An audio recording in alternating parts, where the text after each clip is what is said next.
বন্ধু এখানে কি লুকুচ্ছে আর আমরা মিলে কোথায় গিয়েছিলাম। Hello guys, good morning, welcome back to my daily lifestyle blogs. আজকে সকাল সকাল ঘুম থেকে উঠি, আমাদের বাড়ির পুকুর থেকে অনেকটাই মাছ ধরেছিলাম, তো বাবা সেগুলি নিয়ে গেল বাজারে বিক্রি করার জন্য। সবগুলা মাছই বিক্রি করে দিয়েছে, অল্প কিছু মাছ আছে, আমিও গিয়েছিলাম, আমি একটু পরে গিয়েছিলাম বাইক দিয়ে। তারপর মাছগুলা বিক্রি করে বাড়ি ফেরার পথে সূর্য মামার সাথে দেখা হয়, তাদের সঙ্গে একটু কথাবার্তা বলে এখন আমি বাড়ি চলে যাচ্ছি। আর গ্রামের রাস্তার অবস্থা দেখতেই পারছো তোমরা, আজকে এত বেশি একটা ঠান্ডার পরিমাণ নেই, কারণ হলো সূর্য মামা তাড়াতাড়ি চলে এসেছে। তারপরে গ্রামের উঁচু নিচু রাস্তা দিয়ে আমি তাড়াতাড়ি করে বাড়ি চলে আসলাম।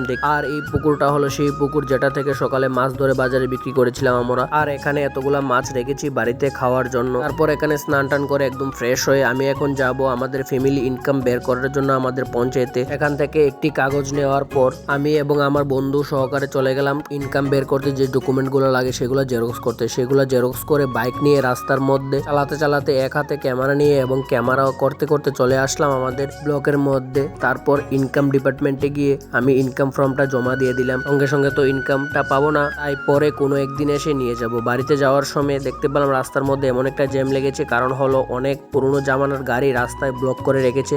তারপর বাড়ি যাওয়ার পথে রাস্তার ধারে আমার এক বন্ধু এসেছিল রাবার বাগানে কাজ করতে। তারপর আমারই সঙ্গে যাওয়া বন্ধু তার সাইকেলটাকে নিয়ে একটু জঙ্গলের মধ্যে ঢুকিয়ে দেয়। সেই বন্ধু দেখতে পায় না, সেই বন্ধু এখন রাবার বাগানের ভিতরে আছে। তারপর সে রেখে চলে আসে, তারপর আমরা বাড়ি চলে যাই। আজকের জন্য ব্লগটা এখানে শেষ করছি, দেখা হচ্ছে নেক্সট আরেকটি ব্লগে, বাই।